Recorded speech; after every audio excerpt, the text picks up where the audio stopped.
by chance, could you say like how much you've been able to make off social media, like a ballpark at all? Okay. Not as much as I'm going to this year. Okay, so far this year, I've made more than I made last year off social media. Last year, I made less than 15. Okay. So yeah, not a lot. Okay. But more than I was making with just construction because like, I still work for my original job. I had some setbacks with it where I lost some work with concussion when I initially had the Nate Diaz altercation, and we're going to bring back to that topic. Right, we're about Uh, to. I had uh, 8 staples and a severe traumatic brain injury is what they called it. I went to physical therapy. I saw ATI in Atlantic, Iowa. Uh, and yeah, it was like 13 or 14 weeks before I was able to return back to work. My wife took over all duties as far as parental. I was kind of walking in a haze. Really got very little memory of all that, but I took it very serious to get back to cognitive awareness. Because when you are old, even if your body's failing, you still have your mind. I'd rather have a situation like my dad, where I lose both my legs and I'm stuck immobile, as long as I'm still cognitively aware. Right. Okay, so yeah, I guess now is the perfect time, right? So, with you're at a Misfits Boxing event in Louisiana, and after the event, I mean, first of all, inside the event, Nate got into it with some guy, right? Okay, so I had a chill conversation with Nate Diaz in the event center. Okay, it lasted for a few minutes. He knew who I was. Yeah, I was freaking excited. I walked up to Nate Diaz. Yeah, because the camera crew is not watching the fight. The camera crew is watching the audience, and it was Nate Diaz. I was like, shit, oh, snap, that's Nate Diaz. Yes, okay, I want to go meet him. So I walked up to him because I really don't give a crap. I'm polite, but like I'm not shocked. Okay, so I walk up to him. I'm like, hey, how's it going? It's an honor to meet you. He turns around, was like, oh snap, you're the fake Paul brother. And I'm like, yeah, it is. How's it going, bro? The microphone. The microphone. All right, my phone was There I you had a go. call. Okay, I All got right. you now. But it cut out for a little bit. All right, sorry. But at the event, I walked up to him and he's all like, oh snap, you're the fake Paul brother. I was like, yeah, bro, I am. How's it going? And we chatted for a minute, and it was civil. He was a very nice guy. And then Chase Demore, yeah, talking all sorts of shit to Chris Avila, and then Nate Diaz throws a water bottle at Chase. Chase ends up throwing a chair at Nate, and I'm there, like 10 feet away. I'm talking to somebody as all this is going down. So like I'm watching it all happen, but like I'm not part of it. And then the whole fight's over. I watch at the end of the boxing event. They have 2 professional boxing bouts take place. Nate Diaz has already left with his team. Most of the fighters have already left. I'm there with Overflow, Angie, and a few of the other Misfit organizers. Because my goal with all of this is to go have fun, make some content, and to get locked in with Misfits. And it worked. It was already fucking locked in. I talked to Mams Taylor originally, like this was at the beginning of the night, before I even talked to Nate Diaz. I was talking to Mams Taylor, and he said, yes, I want to get you on a fight. I was like, because they pay really, really well. So I was like, chips.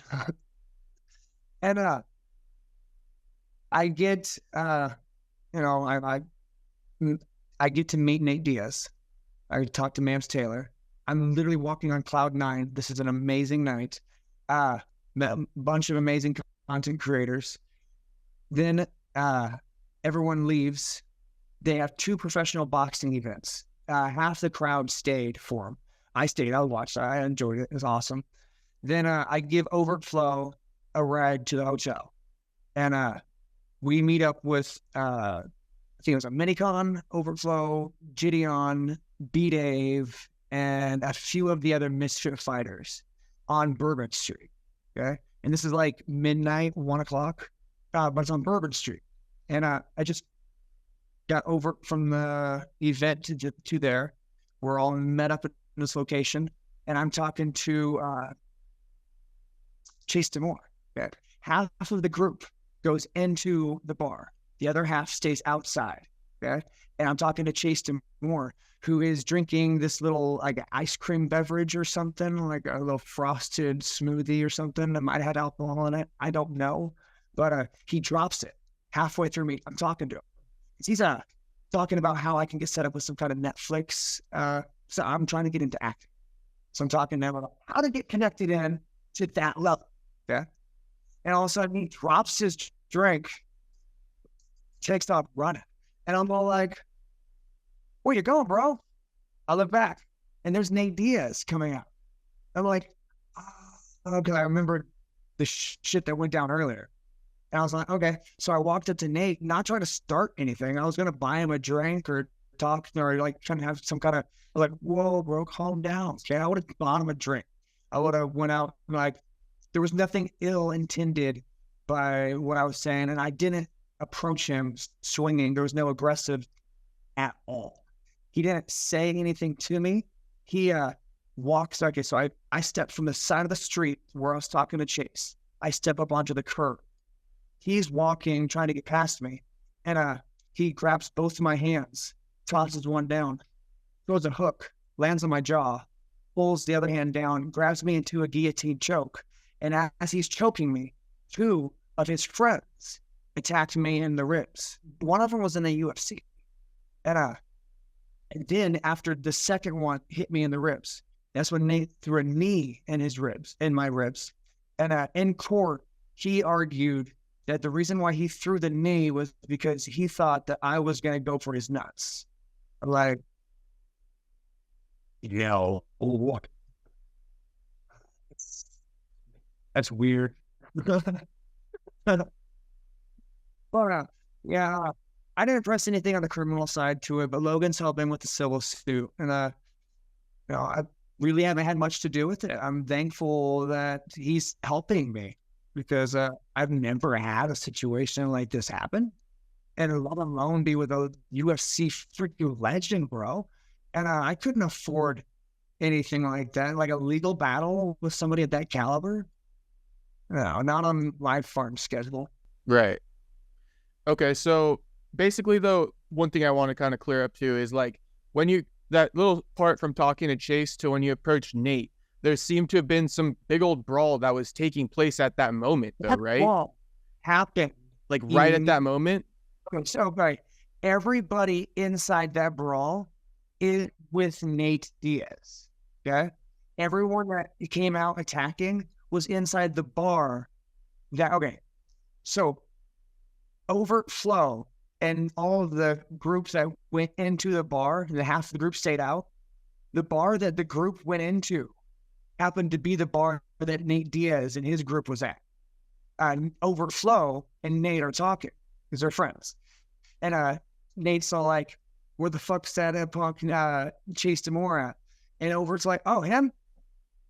Yes. And Nate doesn't say a word after that. But Nate goes and grabs all of his friends from inside the bar. And then they go outside of the bar.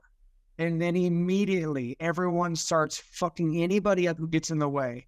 But, and all of them everyone inside that brawl, they're all pictured with Nate Diaz when they get off the plane. They posted a picture, sent it on their Instagram page. And most of them are even wearing a team shirt saying, I'm with Nate Diaz, whatever the team logo is. But it wasn't like some random brawl that Nate Diaz was trying to escape from, like his media and his lawyers trying to say. It was everyone there who's doing the attacking is with Nate Diaz. They're going after Chase Demore, who got 5. Well, Nate Diaz and 2 of his friends were attacked to me. Chase Demore at 5 on him. And that's when cops were breaking it up. And, yeah. Okay, I see. So, say that again? It was a shitty situation. Yeah, it sounds like a crazy scene. So pretty much like there were no people really looking out to keep you guys separated. You guys end up at the same bar. Nate goes out with his guys. Chase's guys are already there. And there's no word spoken. It's just the guys start throwing down. My question, though, as a devil's advocate, though, do you feel like you shouldn't have gone up to Nate in that moment? Because I guess that's what other people would ask. And I know Nate Diaz was with his whole crew, or like Nate was like going to think of me as a threat. I would never say a word. But like, shit, I would have been like, hey, dude, chill. Like, you know, like bottom of drink. I would have like had a chill conversation. Fuck, I like the guy. I looked up to him for years. But, yeah, no, 100%. Had I known the exact intent or even all the shit that Chase Demore was saying to Nate, like, I didn't know all of that. Like, Chase was instigating. Yeah. I arrived the day of the fight. Okay. The day before, Nate Diaz's team goes to the media weigh-ins. And as one of the guys is up on scale, one of their team takes a bunch of water and they boil it. Oops. Damn. It muted again. Sorry. Good. They boiled water. Yeah, they boiled water. They put it in a jug, and then one of Nate Diaz's team chucked it at Chris Avila, his opponent, during the fight down in Nashville. It missed his opponent, hit the cameraman. The water busted open, hit the guy in the eye. He ended up going to the hospital because of it. And they did stunts like that every single day of the event. It was like, yeah. Whose camp? Chase's camp or Nate's camp did that? Nate Diaz's camp was doing that to his opponent. Chris Avila. Yeah, I got you. It's not Nate Diaz's camp, it's Chris's camp, but same shit. Right. Yeah. Okay, so they were the ones doing that water stuff like that. Yeah, and they were doing stuff like that to people the entire week. And then Chase Demore was instigating as well to the Diaz's team. I'm not for sure. There's a lot of back and forth before I even got there. All that I saw was the altercation that happened at the event where Nate Diaz threw a water bottle at Chase, and Chase came back at him hot and heavy with that shit. Right. That was it. You weren't privy to the whole backstory. So you thought only what happened at the arena plus what you saw on Bourbon Street was like all you had to go off of, which is why you may have appeared a little clueless walking up to Nate Diaz like that, right? In a way. And I got a video with Chase Demore afterwards where he was talking shit to Nate Diaz. And I really wanted to get a video with Nate Diaz as he responds because, the thing Nate Diaz was getting ready for the fight with Jake Paul. Okay. And I think that was already set up in motion at this point in time. And I was wanting to do a video, a few miscellaneous some content, asking him about his thoughts and miscellaneous randoms. Yeah. And no, definitely never intended to fight Nate Diaz because I'm not suicidal. Okay. You know? Well, that's why I was also okay. So just to be honest with you, right? Just to keep it 100 with you.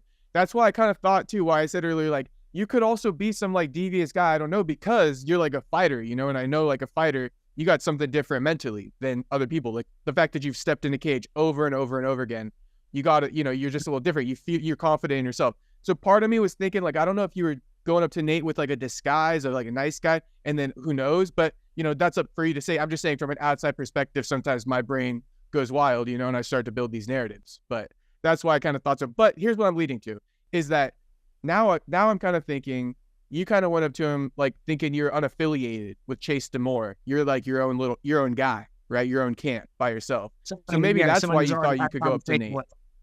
Yeah, like you thought if you went up to Nate that you weren't carrying all of Chase's beef with you. Yeah. Yeah. 100%. I thought when I went up to Nate Diaz that I would have been able to be like, whoa, bro, and like have like a moment where we talk, okay? Or have a conversation, or I would have bought him a drink. Or worst case scenario, he tries to walk past me, but he said that he thought that I was the real Logan Paul. And that's why he did that. And to this day, he still says he choked out the real Logan Paul. So like, it helps with the virality, yeah. But so I'm getting a lot of death threats because the Nate Diaz fans are like a different breed. Okay, they're like super intense. Okay, and then go ahead. I don't want to interrupt. No. It's all right, man. Okay, I was gonna say because I wanted to mention some of the details of this for everybody, right? So this all started in April of last year, right? And then Nate turned himself into the sheriff's department in Louisiana. He was released on like a $10,000 bail that same day, and then I don't know about your ass. So yeah, that's what happened. He turned himself in voluntarily. He was released on bail, $10,000 later that same day. And then in September of last year, from April to September, right? I guess the district attorney in Louisiana was looking to build a case or whatever, and they ultimately decided they weren't going to do that. And I have the article, so I'll just like kind of read it for people to get the full context. Former UFC, for criminal side, we never pushed anything. Like we never had the lawyer start working towards any of that. So, which is interesting. That's why I want to ask you. So because it says former UFC star Nate Diaz won't face criminal repercussions for an April street fight caught on camera. On Monday, the Orleans Parish, Louisiana district attorney officially refused to pursue any further legal action against Diaz. According to an online court docket, shortly after the decision was filed, Diaz's representative, Zach Rosenfeld, issued a statement basically saying that it was 100% self-defense on Nate Diaz's part, and he's happy that they aren't pursuing him because he's innocent. Definitely not self-defense. Okay, but no, we never pressed anything with the criminal side. I'd have to have gotten a lawyer or pushed the lawyer that he got for me to start pressing on the criminal side. But he's only wanting to do on a civil suit. And that was really what he got hired to do and really what he's working on. And it's like, this is the first time I've ever done anything like this. So I'm just kind of just blowing with it. And I've made a full recovery, in my opinion. My wife says I'm far from recovered, but my neurologist says I'm good. Okay. Yeah, I would like to also talk about like that too, but go on. Yeah, it's like I want to ultimately get back to life as it is. Everything was just getting back. I was doing some solid good acting roles back in the Misfits and hopefully make more money with a few Misfits and smart plays with the acting than I ever would make with the Nate Diaz stuff. And as soon as things started like, okay, well, moving past it, this comes out of nowhere. And it's all like, okay, yep, it's like it's just happening all over again. Okay. Yeah. Well, and so just to kind of get this timeline down too a little bit. So basically what you're telling me is Nate Diaz got arrested. That must have been, or not arrested, he turned himself in. But that must not have been from you, you're saying? That's just basically because the clip went so viral that probably the sheriff's department reached out and put out a warrant for his arrest or something? I think so. But you don't know? Yeah. You basically didn't file any charges, though, after that? No. The information that I sent you was all that was presented for. The case file, Got you. So then, after that, why do you think that the district attorney was pursuing Nate Diaz? Like, why do you think it took from April to September for them to say they weren't going to pursue anything if you weren't even pursuing anything in the first place? Do you have anything idea about that? It was like 5 to 6 other people assaulted in the altercation. Okay, like if you watch the video where he has me in the chokehold, there's a guy that walks out of the bar. There's a guy that punches that guy right in the face, and like the guy looks like he's unfazed but like totally confused, and he just turns around and walks back into the bar. I thought that was hilarious, but and like I wasn't the only one attacked in all of this situation, and I don't know. I've never been involved in this situation before. I'm dead that I am alive. Okay? Because when I hit the back of my head, like you can see my body on the sidewalk, and then it drops off to the street, and then that is the part that hit the back. And I ended up with 8 staples right here on the back of the cranium. And for a while I was messed up. But recovery.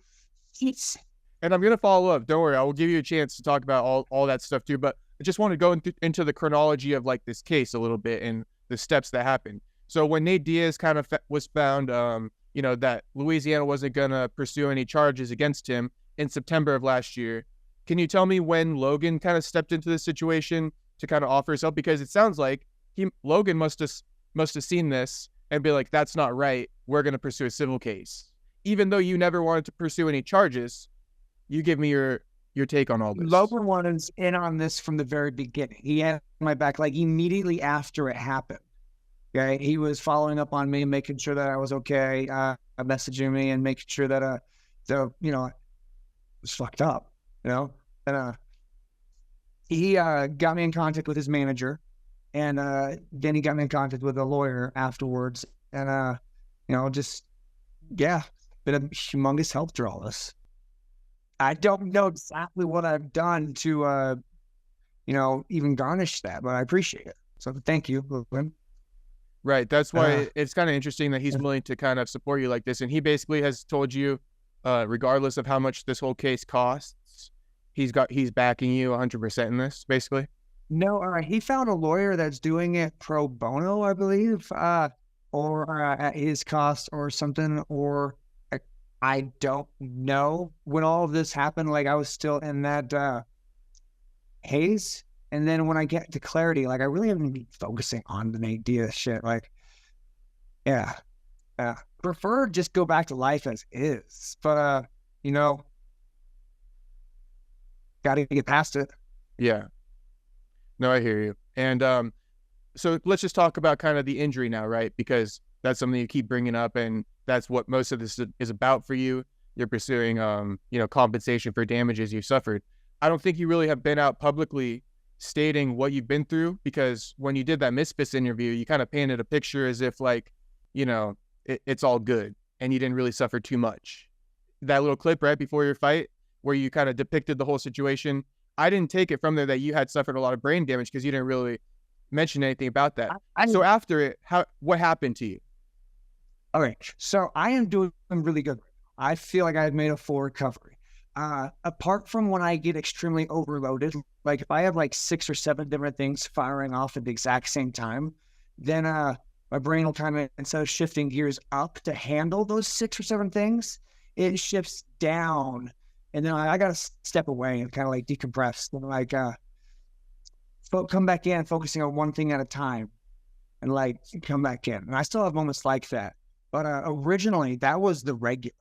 Like I was able to focus on one task at a time. If I had I have microphone. Sorry. All good. Actually, I have to go into that one here in a minute. But so I was limited down to my cognition, my ability to perform tasks, and I was down to like one task at a time type situation. And if I had like 2 or 3 different things happening at the same time, then my brain would kind of go into neutral, and I just get dumb, I was my patience wasn't there. Like you got 4 kids, you got to be able to juggle multiple tasks while being patient with what happens. Okay, so during that situation, I just wasn't myself. I feel like I've made a full recovery. I'm thankful for it. And I'm able to multitask and do everything like I'm supposed to. And I feel good. Apart from a few times once in a blue moon where like I had like 7 different things happening at the exact same time, I'm feeling good. My neurologist has signed off and said I've made a full recovery.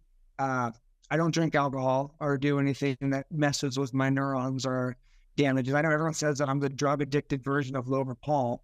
Well, just because I can't afford to eat as good as Logan doesn't mean that I'm on drugs. Jesus, guys. Yeah. Your work is blue collar. It's not sitting at a desk. So, yeah, but go on. That's about it.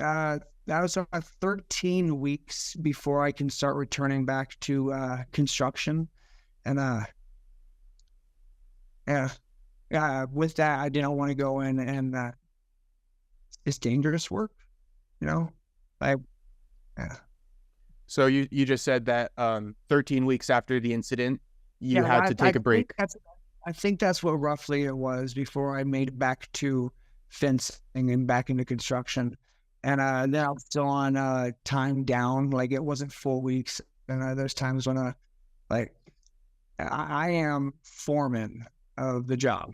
So I'm the boss and the crew that we're working. And my brother and I are teams. And like as it sat right now, he's running the show because I stepped back and just wasn't there fully, mentally, cognitively. You'd miss things. Like I talk to farmers and I have full, complete conversations with them. And then they'd tell me that they need to have such and such fence built by such and such location, add the gate and all this other miscellaneous whatnots. Things that I used to be able to juggle and memorize and, have down, no problem. Now it's like, I don't remember that conversation at all. Shit. So I'm writing everything down. Okay. And this still got to get on it. The work still needs to get done. Right. So you're feeling as if you have a short-term memory a little bit now? Yeah. I don't know if I had bad short-term memory problems before that, because my ability to remember names sucks, but it's always sucked. Yeah. What would you say though, if I guess, because I mean, this might come up in court, so I might as well just ask you. What would you say if someone's like, you've had all these fights and, this one incident with Nate Diaz probably isn't what caused your brain damage? Okay. I would say, yeah, I've had a lot of fights, but I haven't had any concussions or any major brain issues, or definitely never been cracked open in the dome before or anything like that. I've always had my cognition after all my fights, cognitively aware. And this one was the first time I've ever actually been. It's so hard. I was stupid. It had nothing to do with the chokehold or the fact that I was choked out for, like when Nate Diaz put me in that chokehold, it wasn't like where I get guillotine like this. It was this arm tucks tight up underneath there, so forces the head into the chest, pushing down into it's a different type of choke. It's a much higher level guillotine versus this type of yeah. I know what I was out of quick. I don't remember getting kneed. Okay. And also what you're saying about that choke is that his chest pressure is on you too, I believe. So that's also adding to it, versus if you're like over here kind of a deal, you don't have the chest pressure on top of it. So that might have added to it. But what I will say that is pretty scary that I didn't really consider until just now is that the fact that you kind of, and tell me if I'm wrong, but you went out cold, and then so you're out cold, and then you smacked your head on the concrete. So not only was the brain cut off, the oxygen cut off to your brain, but when you slammed your head on the concrete, I'm assuming you got concussed. And did you say that you got stitches and stuff like that? Yeah, I ended up with 8 staples in the back of the head, and I have no memory of that night whatsoever. But I have some videos that I recorded, because when I woke up, which they said it was like 10 to 15 minutes that I laid there, bleeding on the street. And then I get up, and the cops that were there that were taking people's statements, they were asking me if I wanted to go to the hospital. And I was like, no, I'm fine. Why would I need to go to a hospital? And Big Bobby Boss was all like, no, you got fucked up. You need to go to the hospital. I'm like, I didn't get fucked up. What are you talking about? And he's like, no, you got attacked by Nate Diaz. You're bleeding at the back of your head. You should go to the hospital. I'm like, whoa. And yeah, I have like 15 or so random videos that I filmed from that night. And just yeah, I'm awake, but I have zero memory of any of that. Okay. And yeah, I was all like, looking at it, I'm like, at least I know in a situation where I get messed up, like when I fought Tristan Ham, okay, in that situation again, where I get knocked out. Because I don't remember after I got knocked out with Tristan Ham when I came off the ropes. I don't remember going over there and talking to my corner man about how the mouth guard was flipped over. I have zero memory of any of that. But like I'm still cognitively functioning. So at least in that fight or flight situation when the brain's clocked out, I'm feeling good. At least I know I'm still going to like not just lay there and allow somebody to kill me. Right. Okay. And then, because, yeah, you have boxed since then. So again, with the chronology of it, how long, or, well, first off, you woke up from this and then you just were like, you ran into the cops and then they told you to go to the hospital. Yeah, But like, no, the were cops you were bleeding already and stuff? there. Were you holding your head? Like, can you paint that picture too of waking up? Okay, I don't remember waking up. I remember vaguely a little bit while I'm standing up inside of a building. Okay, I don't remember, but Overflow's there. Big Bobby the Boss is there, and a few of the other people are there. And like I'm bleeding, my hat's off, and like I'm talking to Overt, and then Big Bobby the Boss is all like, "Hey, we need to go out there. The cops are outside. They're taking people's statements. You need to go to the ambulance." And I was all like, "Why?" And he tells me what's happening. I look at the back of my head. I look at my hand and it's bleeding. And I'm like, "How'd this happen?" And he tells me what happened. And I'm like, "No." You didn't remember any of it. I didn't remember any of it. I don't remember any of it. I remember bits and pieces after the deal. I remember everything up before, okay? And I remember Nate Diaz coming at us. But I don't remember Nate Diaz punching me or grabbing me in a chokehold or anything like that. I remember going up to him, I was like, "Whoa, bro, calm down." So like, I don't remember him even grabbing my hands. Like that happened so fast. Right. Microphone. Sorry. This is like the sixth time my wife has called. I'm going to have to end this and see what's happening. It might be an emergency. Our kids are at home with a babysitter. I have 4. My wife is with me on this trip. No worries, bro. Yeah, if you want to call her, I was going to ask a couple more things, but I guess we could just wrap it up. Do you have any, okay, so last question. What you got, bro? Okay, I was going to say, what I was going to say is with the case, right? There's a couple of questions here, and I just wanted to get your statement because there's articles that have been written. And so let's see the case real quick. It says a lawsuit has been filed against Nate Diaz following an altercation in New Orleans. And then it says basically part of the case, it says that Peterson is now pursuing a civil suit against Diaz, seeking compensation for both physical and emotional damages. The lawsuit acquired by ESPN states Peterson fell and struck his head on the concrete, causing injuries, which required emergency medical intervention, and that Diaz, along with 2 unaffected individuals, left the scene in a monument of cowardice. You also suffered severe injuries to head, neck, and brain, suffering mental anguish, loss of enjoyment of life, psychological stress, medical expenses, lost income, and earning capacity. I hadn't read that yet. Anyway, what is this impact that has kind of happened to you? Like, how much money have you lost out on financially? And then if you could give a statement on like him leaving in a moment of cowardice.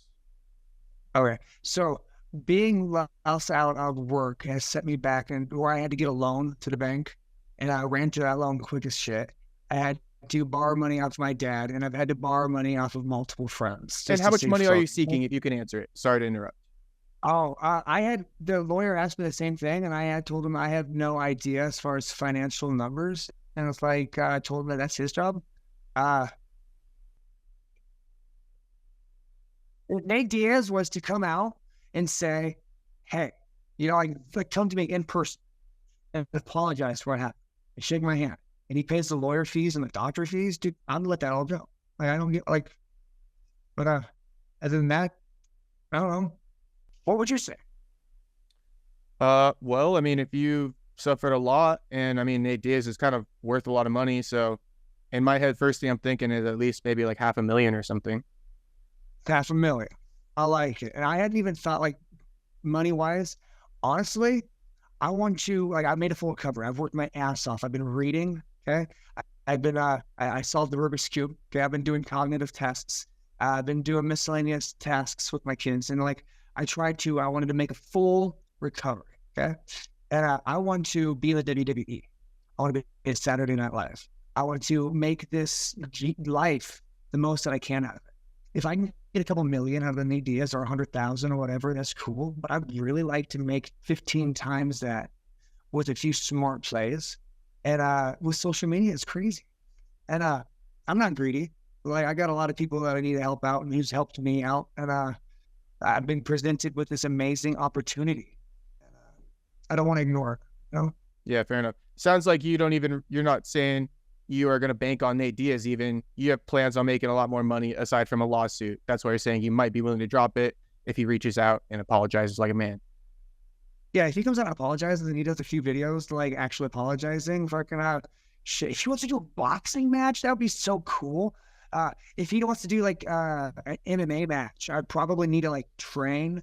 My ground game is I'm a blue belt. He's a black belt. So I'd need to train for like 5 or 6 years.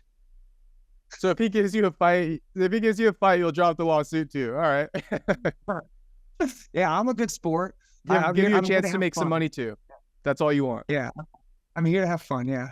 You All get right, one shot at one. Okay. Hey, I'm going to put all this out so people will see it. I'm sure Nate Diaz will see the fact of what you said here. And do you have any final message to Nate, Logan, anybody before we wrap it up? Yeah, this is a message to you, the viewer right now watching this. You're freaking awesome. I hope you're having an amazing day. You need to stay positive, keep grinding, figure out what you want to do in life and start working towards it. Okay? Every single day, become a better version of yourself. Don't be obsessed with trying to become a different version of yourself and like compare yourself to that UFC superstar and so like feeling depressed that you're not him. You need to just be better than what you was when you woke up this morning. Fair enough. We'll leave it at that. Every day, small improvements. That adds up. I will second that, what you said, because I started this platform from scratch and I'm still working on building it up even bigger. But, you know, it's the consistency. Everything you're saying, anybody who creates stuff or puts their work into something consistently, you will notice, you will know exactly what you're saying. So I back what you're saying there 100% too. Hey, thank you, Thanks. Rodney. I hope you continue to get better mentally too. Sorry that stuff happened to you. And hopefully this all gets resolved in a peaceful way to your liking. And thanks again for the time. Not a problem, bro. I hope you're having an amazing rest of the day.